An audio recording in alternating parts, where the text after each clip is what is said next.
compartilha, senta o dedo aí. Senta o dedo que a gente vai agora com a Júlia falar sobre um assunto que vai bombar na próxima semana, que são as eleições mais importantes que estão chegando, que não é a presidencial. Quem acha que é presidencial, Dona Júlia, o que a gente tem aí na Cruzoé? Então, não é eleição presidencial, mas mexe muito com o vai e vem do executivo, né? Que é a eleição para o Congresso. Semana que vem a gente vai ter eleição para a mesa diretora da Câmara e para a mesa diretora do Senado. E a Cruzoé trouxe uma edição especial essa semana, com matérias nossas que contam um pouco de como é que está essa briga de poderes. A gente tem tanto o Rodrigo Pacheco quanto o Arthur Lira tentando a reeleição.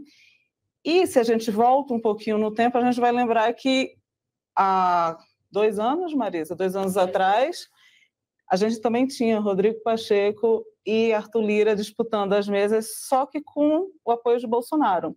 E agora eles estão com o apoio de Lula, e é um pouco desses bastidores que a gente conta na Cruzoé dessa semana. Tem também uma matéria interessante falando sobre a disputa de poderes na oposição. Quem é a oposição ao governo? Ou melhor, talvez, quem é a situação do atual governo, além do PT?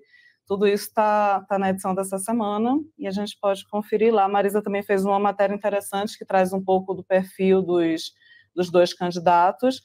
E a matéria que eu trago, que é assinada com o Wilson Lima, é mostrando um pouco das pautas prioritárias. A gente teve essa semana, não dá para dizer que foi a entrega, mas pelo menos foi um primeiro gesto de consolidação do que estão chamando de pacote da democracia, que é feito pelo Ministério da Justiça, só que a gente tem promessas de outras pautas, como a reforma tributária, e, enfim, tem a questão da revisão do CARF, tem a mudança nas leis trabalhistas para trabalhadores que são vinculados a aplicativos. Só que, por enquanto, tudo isso são promessas. Eu estive no Congresso essa semana conversando com alguns parlamentares e eles me diziam isso. O que é que o governo vai trazer para o Congresso? Ainda é uma incógnita. Então, tudo isso a gente vai ter a partir da semana que vem, talvez. Um comentário sobre o pacote da democracia, né? Ele para enfatizar de como a eleição, tanto da presidência e da mesa diretora da Câmara e do Senado, é importante para o Executivo.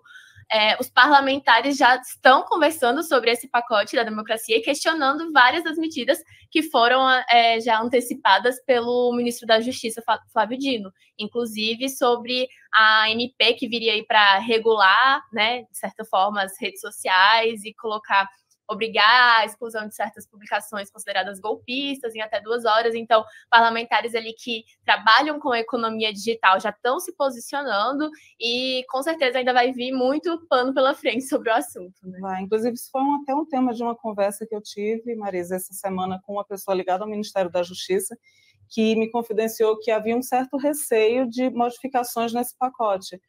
Por quê? Qual é o medo deles? Não sei se vocês lembram do projeto de Orlando Silva, das fake news. A Vanessa acompanhou muito esse projeto. E o que aconteceu? Esse projeto foi arduamente discutido, foi inserido vários pedidos de mudança e ele continua no Congresso. Então, existe um receio, porque não só parlamentares, como a Marisa falou, mas também gente do governo, mais ligado ao PT, lembrando que Flávio Dino é PSB, mais ligado ao PT também já estaria querendo mexer, dar uma cara mais pessoal em determinados pontos. Então, também tem uma briga no Palácio para que esse projeto ele chegue no Congresso o menos deformado possível. Não, e lembrando que, assim, as pessoas... não custa a gente lembrar. Gente, liberdade de expressão é uma coisa. Não confunda com liberdade de você pregar crime, de você pregar golpe. Isso não é liberdade de expressão, vamos deixar bem claro. Tá? Quando se fala em regular a mídia, não é que você só vai poder falar bem do governo. Não é isso, é deixar as regras claras para que seja um ambiente saudável, para que não haja manipulação. A gente tem casos aí, você vai pegar em 2016, 2018 foi Trump, a gente teve toda a manipulação das redes sociais pela Cambridge Analytica, né? É sobre isso que a gente está falando. E eu vejo muita gente falando nas minhas redes sociais aqui, gritando aí pela tal liberdade de expressão. Não confundam. Se você quer escrever uma coisa, primeiro, está com dúvida se é crime? Vai no Código Penal. Olha ali. Pregar golpe, ficar ameaçando as pessoas, fake news, tudo isso é crime, tá? Não é liberdade de expressão, deixando aqui bem claro.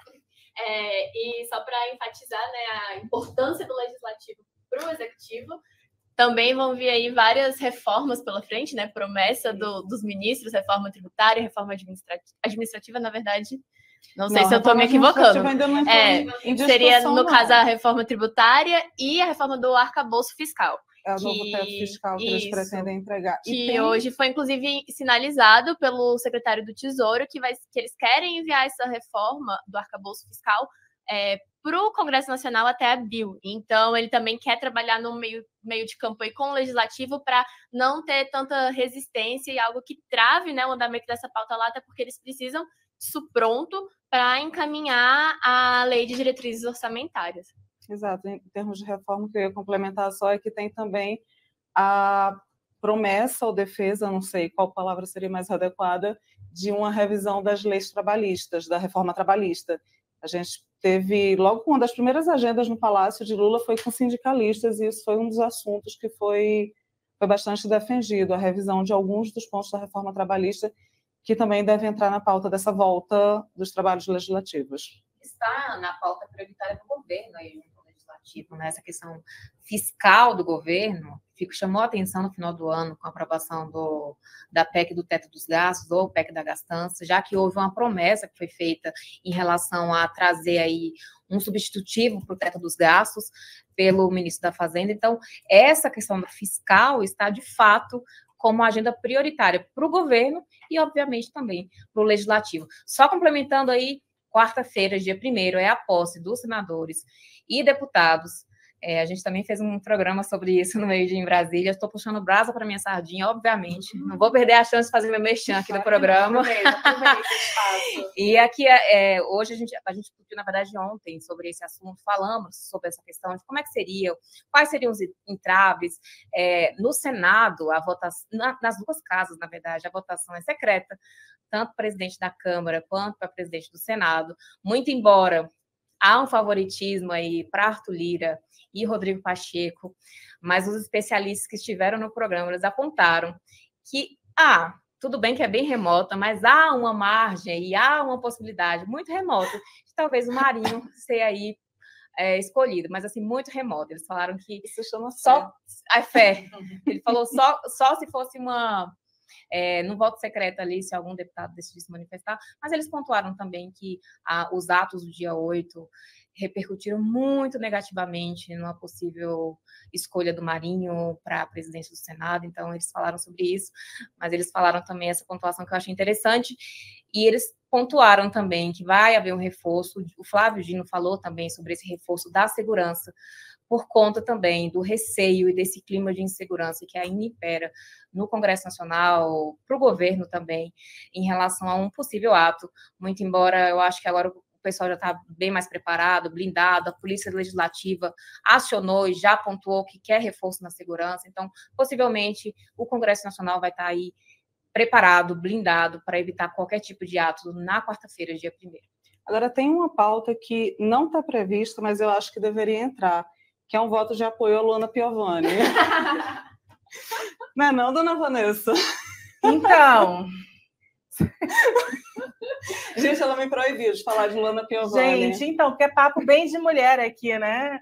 O assunto aqui do imbróglio entre Luana Piovani e Pedro Scooby. Então, a gente tem aí o ex-marido abrindo um processo contra a Luana Piovani.